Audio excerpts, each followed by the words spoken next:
Welcome back, Guardians. My name is Samlab. Today I'll be giving my first impressions on the journey ahead Vidoc and what the team had to say about what we can expect from Echoes and Destiny 2 Frontiers, which I am incredibly excited about. Before we get started, if any of you are new to the channel, welcome. I know many of you are new lights or perhaps veteran players from Destiny 1 or Destiny 2 Year 1 players. So if that's you jumping back in for the first time, welcome. This channel is a safe space, a loving space and an encouraging one. If you don't know much about me, I'm a writer and content creator, among many other things. On this channel we share a message of hope that you are loved and that you can do the impossible. Before we get started though, it's important for me to let you know that if you haven't experienced the Final Shape campaign, feel free to take this very moment as your spoiler warning, because beyond this point, I will be sharing my thoughts based on things that have already taken place in Destiny or within the Final Shape campaign and beyond. The plan for this video is to watch through with you and break things down and add context, my own personal context, as we go along. So I hope you enjoy it. Let's start the video.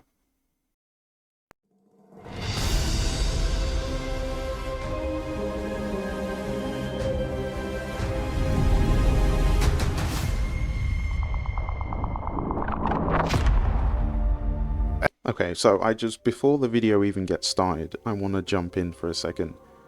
This image right here is huge for one main reason, and that's because we have been speculating, discussing, throwing ideas back and forth as the Destiny community on a whole about the idea of what would happen if we left our immediate solar system. So what I mean by that is like Earth, the Moon, Mars, and we step out a little bit further than that, because obviously we've lost Titan, we've lost Mercury, and we've lost Io because the darkness consumed it. At least that's what we've been told. Okay, we did receive these planets back with the seasonal story format, but with the dawning of Final Shape, we lost access to those. We haven't really had clarification. Now, for those of you who are new, you're like, okay, Samlab, what are you talking about? I have no idea what you mean. Let's backtrack a little bit. We've been fighting this ancient enemy called the Witness, which is an entity made up of, I'm going to say thousands or possibly billions, who knows, of his entire species. Using the power of darkness, they combined themselves as one. Final Shape is all about how we defeat this entity that is the Witness. And so now we have defeated the Witness. The Witness he's gone. He's no more. He's vanished, he's evaporated. No idea if he's been terraformed into some other existence, but that is the end. And for the first time, humanity and all the other species that have allied with humanity are able to have peace, because there is no evil pursuing them per se. And we're going to get into more about what that could be. But there essentially is a power vacuum, and somebody or something needs to fill it. So let's keep moving forward. Episodes are telling singular stories that stand on their own, that are also building up mysteries for the future of Destiny. For the episodes, we introduced this single object of immense power. An echo is a direct result of the battle with the Witness. All of the darkness that was holding it together exploded out, colliding with the matter-making properties of light, manifesting all of these different memories inside of the Witness. This collision of darkness and light created this explosion, and so these echoes. So this is really interesting, because they are breaking down essentially what an echo is. The preface of Destiny and the saga that we just ended is the light versus darkness saga. This battle is all about an entity called the Traveler, who came to our solar system and essentially terraformed planets that weren't habitable into habitable planets. So it basically created life where there was no life on barren worlds. So humanity expanded to all of those. The Witness came along, who originally had access to the Traveler, because the Traveler had again terraformed their planet but left when the Precursors, who are the people that became the Witness, felt like the Traveler was giving them so much blessing, but they had no vision, they had no purpose with how to use it. So the entire saga has been about this eternal struggle between, if you were given so many blessings, what do you do with those blessings? Where is the purpose? So the argument that the Witness had is, we must become that purpose in order to utilize this gift that the Traveler has given us, except the Witness did it in a bad way, by subjecting other peoples to what it thought was the right thing to have order. So these echoes are remnants of a forceful collision between light and dark, essentially combining. So they are, most terms you'll hear used frequently through this is paracausal, but if we say supernatural is a more everyday word, that would be a good comparative, which is all about making that which isn't as if it is. So if we look at the light like yin and yang, whereas yin represents the light and yang represents the dark, the idea is that the two have to work together. Like light is a form of light and darkness is a form of light, but neither can exist without one another. So we've entered into this new frontier that is exploring what happens when you combine the light and the darkness. How does it impact the world, the universe, the peoples, the groups, the decisions that people are going to make? And so these echoes are like representative bodies of actual thought processes, and then also actual, I don't know if you say entity, but it's like being given free gifts. I don't know if these echoes were intentionally ejected from the Traveler, and the Traveler's like, okay, we're going to do a beta test here. This was part of my argument. Let me see if this works. I feel like that could be the thing.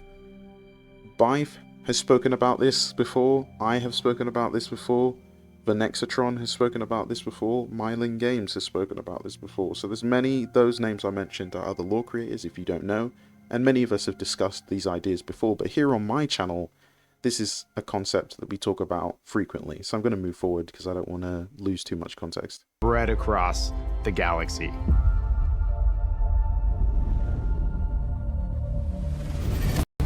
The first echo that we encounter landed on Nessus. What they find there is that this echo has transformed the planet. Okay, so I want to stop this right here. This is massive because Nessus is occupied by a, I don't know if we can call them a species, but given how Egos is currently evolving, I think we can assume that. A species called the Vex has taken over Nessus. The Vex are a hive mind fluid that are able to essentially terraform. That's the easiest way to explain it. They are able to completely Rubik's Cube or Lego an entire planet or organic compounds. So if you drop Vex in a glass that you drink water out of, they will completely convert that thing into whatever matter they see fit. And so silica is a compound element of what makes the Vex. It's one of their properties, it's one of their structures, one of the things that it makes them and they make into them.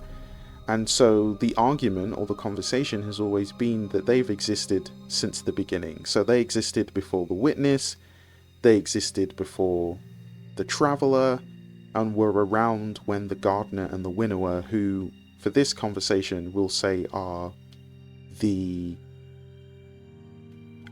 Gardener represents the light and the Winnower represents the darkness. We have no idea, although things have recently been confirmed that the Winnower and the Gardener are real, but we'll get into that in a totally different video.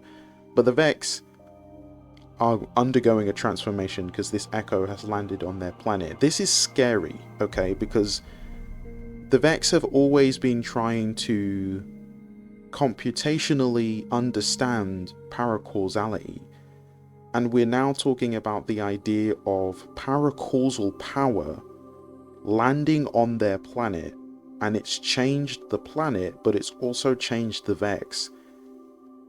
That could essentially mean that the Vex are becoming paracausal, but we'll move forward because I don't want to get us distracted by that notion. Awoken it into something it's really not supposed to be. So we go down to Nessus, and we immediately realize that the Vex are acting a little strange. So we work with Failsafe and the first activity, Breach Executable. And this is a 3-player activity, arena style, kind of offensive that we haven't really done before. We've got these big cool like geysers of radiolaria. So I've played this. Let me tell you, this is hard. This is a really difficult mode, especially if you're underleveled. So my current light level, I think, is 1974. But I think the base level for this activity is 2004. So yeah, it's difficult. If you're going to jump in with a party. It is match made already, so it'll pair you with people and boost your light level a bit, but yeah, it's still difficult. These new Vex have the potential to one-shot crit you, and you have to be revived. Let's move on. That explode out of the ground, and you need to cap them off while you're keeping the enemies at bay. Things that have only existed in the Vex net are now coming out into the real world. You're gonna see that, like, Nessus is different now. As we get deeper and deeper towards the core, it really starts to become very apparent. So the other reason why the Vex are a big deal is one reason in particular. For the last several, we're going to say in Destiny's lifespan, maybe a year, 2 years, the Vex have been, or longer, the Vex have been trying to access the Veil. The Veil is the cosmic entity that represents the darkness, the power of darkness, like the Traveler represents the power of the light. And the Vex have been trying to do that for a long time. Now, those of you who don't know, there were a body, a research group called the Ishtar Collective. Two of the most notable characters from the Ishtar Collective are Maya Sundaresh and Shioma Essie. They were both researchers who were based in a place called the Ishtar Sink, and the Ishtar Sink is on the planet Venus. And the planet Venus is another planet that the Vex terraformed. Not only did they terraform, but they went back in time to manipulate their historical heritage on Venus so that it would be like the Vex have always occupied that planet. So it's really interesting. And Venus is a planet that the Traveler terraformed. In the Book of Unveiling, I think one of the first lore entries in that book is Gardener Winnower, or Pleased to Meet You. I'd have to cross-reference and double-check my facts. But it discusses the fact that there was an errant flower, okay, in the garden that deviated from what the garden is supposed to look like or what it's supposed to do. And this pattern, which we can now believe is the Vex, according to some things that have been confirmed recently in this first act of Echoes, corrected the errant flower. This is the primary role of what the Vex has been. At least this is what we have been told, and this is what we have come to understand through things being confirmed in game and also being confirmed in lore. And so that's the position that the Vex have always taken. What's happening here in Echoes is completely wild, because now we have emergent factions of Vex. There's always been factions within the Vex, but they've never been against each other. Their goal has always been to work in the way that Rasputin, a Golden Age AI warmind, tasked with protecting humanity, who's now gone because he was essentially unplugged, deleted. Like him, he had subminds, so too do the Vex. The Vex have subminds, and so their factions work in a fashion where they are all contributing to an overall goal, but in different ways, but they always worked in unity. What's fascinating about this first act of Echoes is, for the first time ever, we're seeing the Vex deviate from their typical behavior, and it's weird, and it doesn't explain, well, we're starting to find out why that's happening, but we still don't have 100% all of the facts just yet. So this is some of the back history behind why Nessus is such a big deal and why the Vex are such a big deal, for two reasons. Maya Sundaresh and Shioma Esi, I mentioned them before, and what happened is they were studying a Vex. That's what part of the Ishtar research facility did, was observing and studying the Vex and their nature and how they work and how they run. And the Vex are all about time and computations. So within each Vex unit, they are calculating every possible scenario ever, in all of time, in all of history, as to every outcome, mathematically speaking. They cannot predict Guardians, because Guardians operate outside of time and causality, because time is causal, not paracausal. Para induces otherworldly, supernatural. It's outside of time and it's outside of space, and that's what the Vex has struggled with. So the reason why this is a big deal of an Echo showing up on Nessus is it's definitely scary, because if they figure out how to utilize this Echo, it could be bad news for us as humanity and also as Guardians. So where do Shioma Esi and Maya Sundaresh fit in? It's really more about Maya Sundaresh and the fact that they discovered that by observing the Vex was observing and researching them, and it had simulated copies, 227 copies of every researcher in that lab. So they began to wonder what's real. The calculation taking place within the Vex unit or them themselves, so they had to call in a third party, who was Rasputin, who is uncalculable. In a sense, even Rasputin had some level of paracausality, because he couldn't be out mathematicianed by the Vex, which I find extremely fascinating, and we might need to go into a whole lore video on that, and go back into Rasputin's history and looking at his code and understanding why he was stronger than the Vex. But for whatever reason, he was stronger than the Vex, and so Rasputin saved all 227 copies of these Ishtar researchers, who then later on, after seeing how powerful the Vex are, volunteered to go into the Vex network. The reason this is a big deal is because this same Maya Sundaresh, the original copy, would go with the original copy of Shioma Esi to the planet Neptune, which is where the other faction of humanity managed to escape to on a colony ship, and they would come in contact with the Veil, the same Veil that the Vex had been trying to gain access to.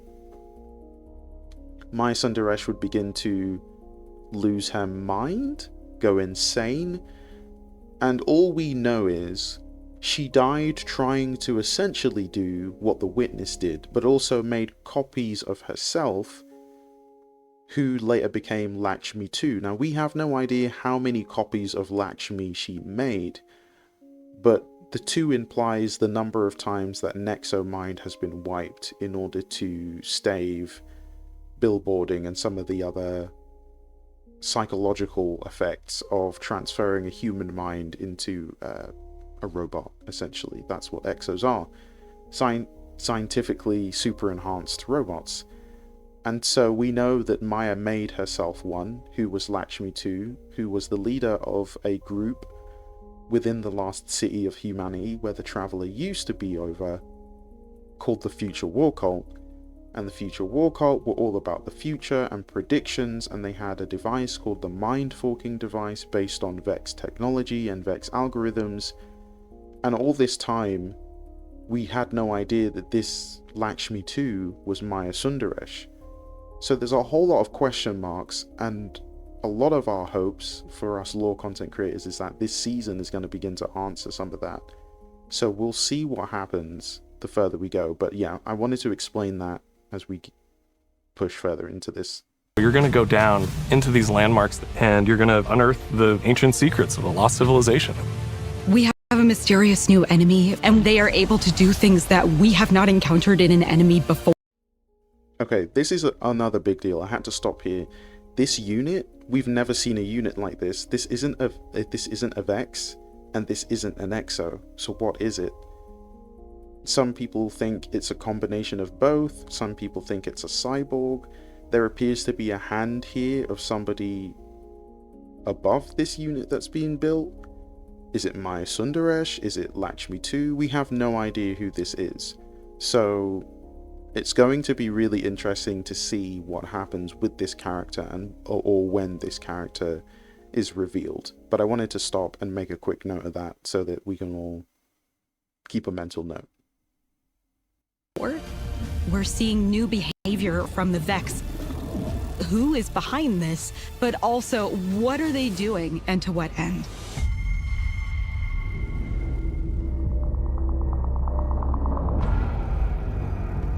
Revenant is going to be very Fallen themed. The Fallen don't have a home planet anymore. Okay, so for those of you who don't know, the Fallen are a race called the Elixni. They came from a planet called Reese that was attacked by essentially the Witness, who is now dead. And the Witnesses, I think the best way to describe them would be disciple candidates, who are the Hive. And the Hive were the Krill. The Krill essentially made a deal with a third-party member belonging to the Witness, or the faction that is the Witness, and they gained paracausal abilities and nature. It was them who attacked Reese and caused the Elixni's whirlwind, which was essentially our version, or humanity's version, of the collapse. And so these Elixni escaped. So I will let this play out because it will give you clearer context as to what the stakes are in this particular story beat. Reese has been gone for a long time, and they've been looking for a new home across the galaxy. Revenant has more dark fantasy themes. It's about slaying vampires with a touch of Splicer mixed in. So, Splicers are essentially Elixni who have the ancient power of being able to splice into paracausality, I want to say. There's a lot of aspects about their lore that I still need to go over in terms of what a splicer truly is. But when they had access to the light, they were able to splice into technology. There's even suggestions that they were able to splice into aspects of organic matter as well. But for lack of a better word, they are like techno wizards that are able to use paracausality, but in a more practical sense. A catch-all definition, my definition of trying to describe what a splicer is. The player gets to be a Slayer Baron. We'll learn that in Elixni culture, this was a role that was reserved for the most renowned monster hunter. Okay, this is massive, right? This right here is a worm god. This glowing center in the shape of this dark mass. And the worm gods are who enabled the Krill to become the Hive by giving them their worms. These guys are bad news. So the idea that we have two Elixni here who are of a ancient knight order pursuing a worm god is something that we've never heard of. So it's going to be interesting to see how this particular story beat of Revenant unfolds, but I'm really excited to see and hear more about this. characters. For that one, we took a really hard lean into the vampire hunter fantasy. We're introducing this system called potion crafting. Combat potions boost your artifact directly, then your loot potions, those are going to allow you to have agency over the rewards that you're chasing. What we'd like to do in year 10 is give players more agency in their pursuits. You'll see more experiences where you can kind of decide what you want to do in this next step. Fickrul is back. Okay, who is Fickrul? Fickrul is the leader of the Scorn. He is immortal and was brought back to life by a wish dragon. Wish dragons known as Ahamkaras, for those of you who have no idea what I'm talking about. Ahamkara are wish dragons. They have the ability to operate within the parameters of paracausality. What I mean by that is they make wishes from what is and what might be, from the imaginary into reality, and that's how they feed on what happens in between that. And so their ability to grant wishes comes with consequences. We still don't kind of know or have a really clear idea as to what wish Aldrin Sov, Prince Aldrin Sov of the Awoken, who are a people that were basically transformed by light, the collision of light and darkness. He made a wish that brought this dead Elixni back to life, but Riven did it by using darkness from within Aldrin Sov and essentially converting ether, which is like the air that they breathe. It's what Elixni breathe in order to breathe on our planet, on Earth, or any other planet for that matter. They also feed on it.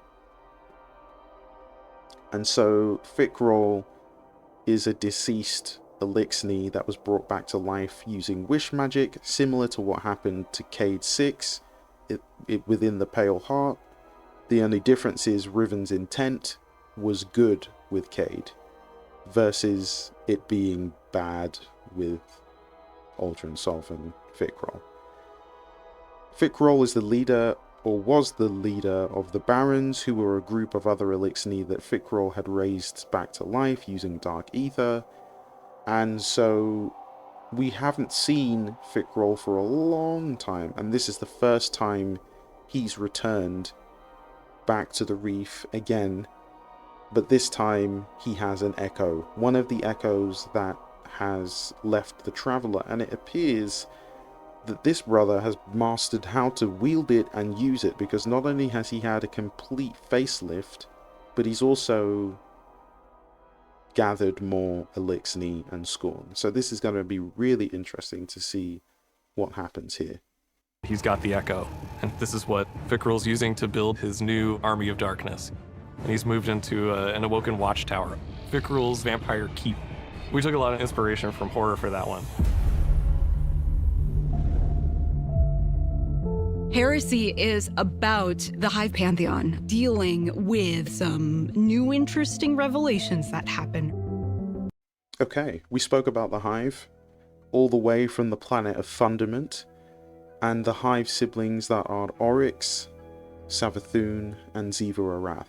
These guys are probably the worst bad guys you can imagine, because they conquered almost all of the universe in their relentless pursuit to feed their power, which is the worms that live within them.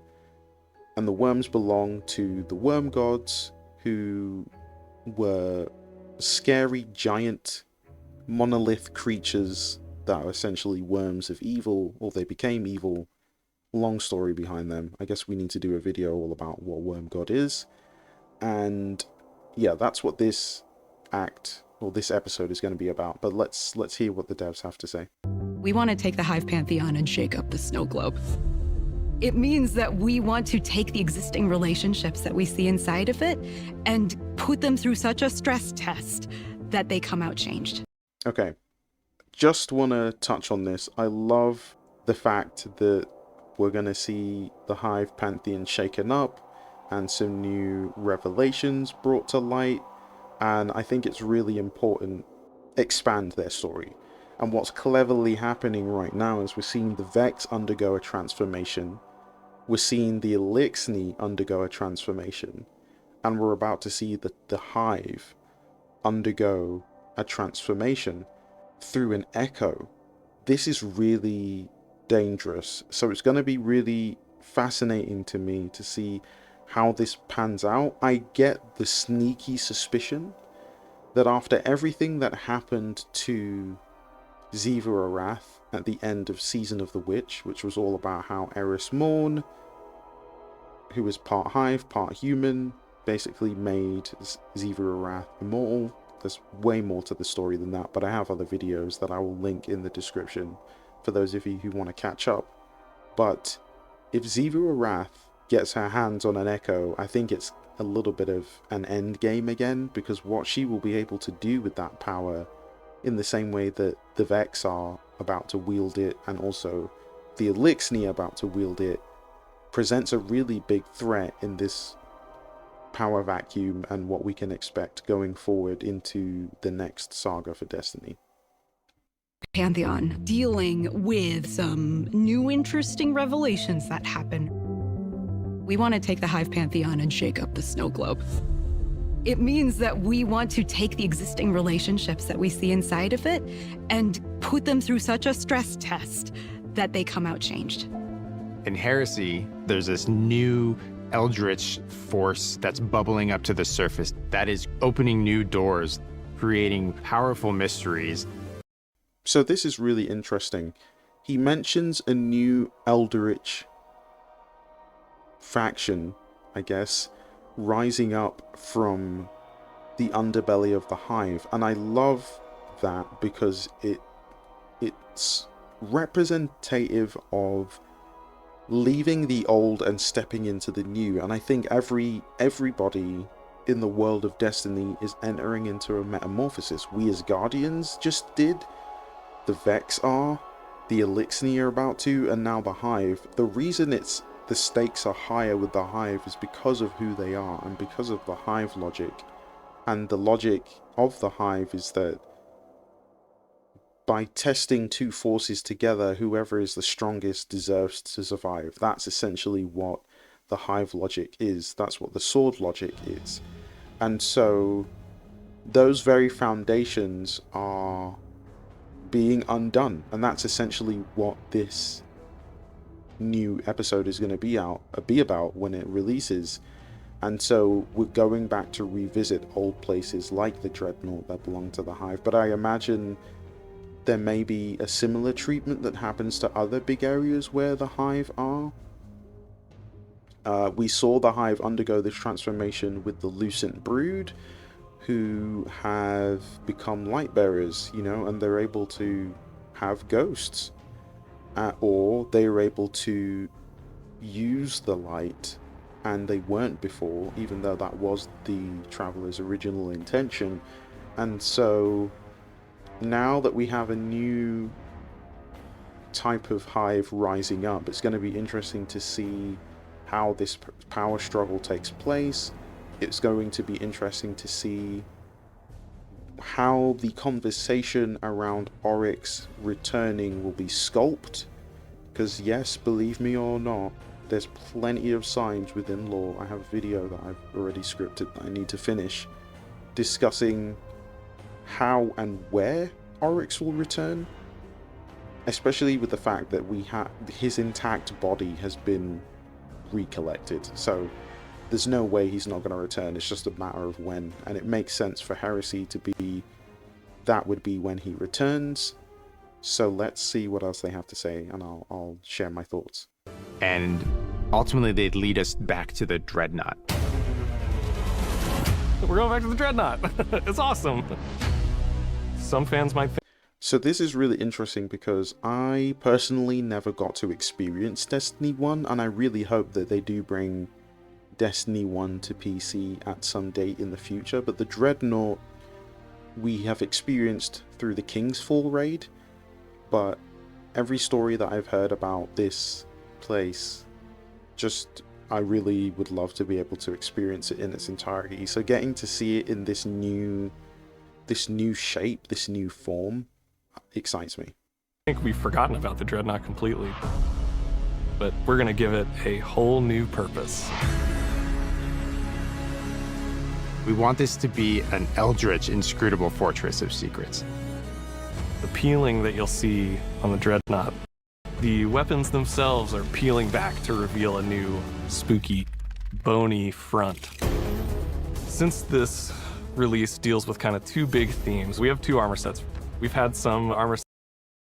Okay, for those of you who are Team Eris, yes. If this is the Warlock skin that we're going to be getting, yes, I will happily pay for the Warlock skin, because Eris Morn is amazing.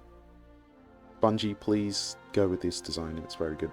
In fact, give us like 3 different sets, that would be incredible. Okay, I'm being slightly greedy, but you know, the design aesthetic that the design team have in Bungie is just amazing, amazing. Chef's kiss. Let's move on. Sets that are kind of in the Eris theme in the past, but this is like straight up, I'm Eris's squad. And then the Hive Ship Navigator armor set explores like, what if we were driving the ship? What if we were the navigators? This is really interesting. The idea that we're going to have a armor set that discusses the idea of us becoming a navigator, because Oryx's original title was the first navigator, when for a long time, and he built this dreadnought is his. So there are bound to be secrets and things that we don't know about. So it's going to be interesting to see if the narrative behind these armor sets is just a narrative, or that there is potentially more to it than that. So I'm excited to learn more about this. If you really liked Shattered Realm, if you really liked the Coil, you're going to love this new Dreadnought activity. With every episode, there are a ton of interesting twists and turns that... This image right here, I don't know why we're looking at Hive Gods and essentially what are Elixni dredges. And the fact that this sphere is being held in the hand of... Let me just go back a second. Every episode, there are a ton of interesting twists and turns. So this Elixni right here in the top left, that is Varix. Varix of House Judgment. I don't know why Varix is holding this sphere with 2 worm gods and 2 Elixni inside it, who are then now holding another sphere. But I'm sure there's going to be some lore ramifications to this, and I'm really interested to see what happens, because the last time we saw Varix was on Europa, and he was helping us with Eramis, but we haven't seen him in conjunction with Mithrax of House Light, Elixni, apart from through comms. So it will be interesting to see how this plays out in Revenant. That I don't think anybody's really going to suspect. We haven't seen anything like this in Destiny before, and I'm excited to get after it.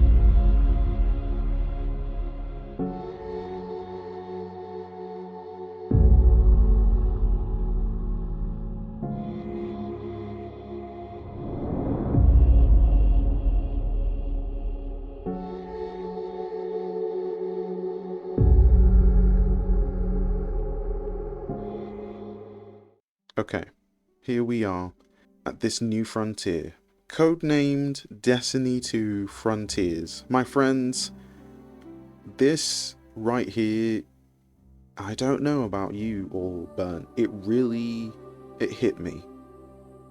And after 9 years, nearly a decade of content creation, I couldn't be more excited for this new story. And I think in many ways I'm more excited about Frontiers than I am about Echoes, but I think my excitement for Echoes is in line because I know where it's leading us to, and I really want to spend more of my time exploring the conversations and breaking things down, and I think revisiting old history that's relevant to where we're moving forward. It's always really difficult to navigate what and how I'm gonna talk about things in terms of what there is to share with Destiny, but I think that Frontiers represents so much. So much so that the branding here gave me really deep thoughts about my own branding. So yeah, expect some branding changes, logo changes for Psalm Lab channel, because we're heading to Frontiers direction.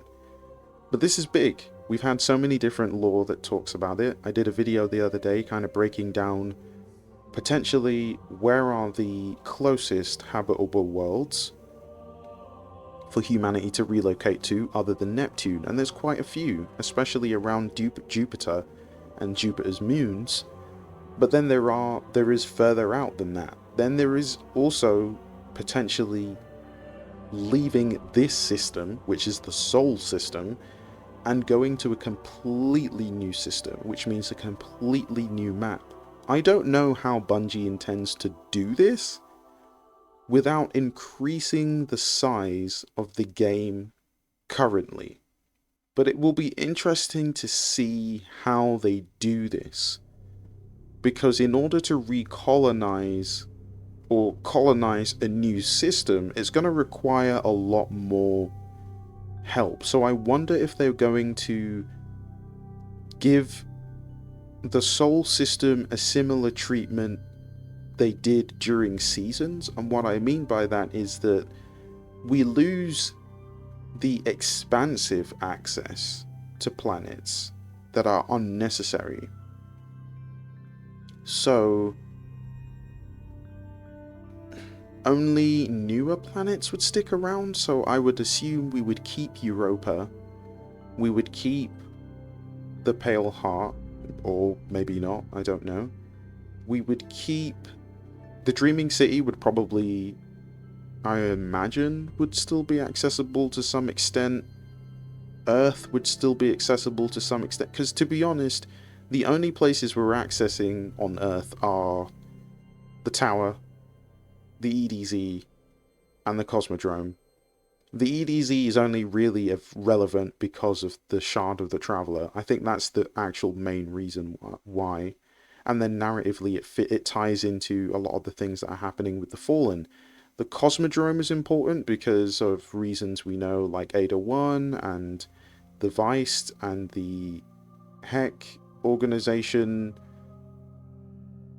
looking to reactivate some of the protocols from the Cosmodrome, and I'm pretty sure that's going to be the colony project, as well as some other ones that I'm sure we'll hear more about later in terms of recolonizing. But we've already had in this season a whole cinematic discussing the idea of going to a new system, so we know that this is happening fairly soon. And I would say it's safe to assume that Bungie has been cooking like crazy for the shift that is Frontiers, which will flip everything on its head. And I think Echoes is the new map pins, I guess, leading us into that future of really what the light and darkness looks like and how it will function. Whether Ghosts and the Traveler overall are a part of that, I have no idea, but we've seen how the light and darkness work, and we know that we have the Veil, so we know that we're not limited to the traditional way of how we've been using the light before. So it's going to be interesting to see how that works, and the fact that we can still access subclasses from the darkness when we lose the light. So it's kind of like there's no real reason to have to use the light, and we're seeing teams operating and functioning within this, like Saint 14 and Osiris. One of them uses the light, one of them uses the dark, one has a ghost, one doesn't have a ghost. So we have a whole existence within the world of Destiny showing us that it's possible for you to still be a Guardian without only the light. So I'm really fascinated to see how Bungie intends to take this idea forward. And I think that it's exciting and so many premises to lead us into the future. And we've already had so many hints as to what that future might be. As it is, this season already echoes, we have Failsafe joining us on the helm. And if you notice now, when you visit Failsafe's facility, or at least within the activity, the outdoors is actually closed off. So I'm really beginning to wonder or speculate at the idea of Failsafe becoming humanity's new AI, you know, kind of like the replacement of Rasputin. So it will be interesting to see how that develops. I'm really excited to see where the story goes. But that's all I have for you. Hopefully you have enjoyed watching and listening to today's video. If you did, be sure to give this video a like and also comment below. What are you most excited about for the first 3 acts of this Echoes episodes? Or what are you more excited about in terms of Frontiers? If you like this video and other lore videos and you'd like to see more, then consider subscribing and click the bell to find out when my next lore video goes live. Remember that no matter what you're facing at this moment in time, you can do all things. Stay safe and Godspeed.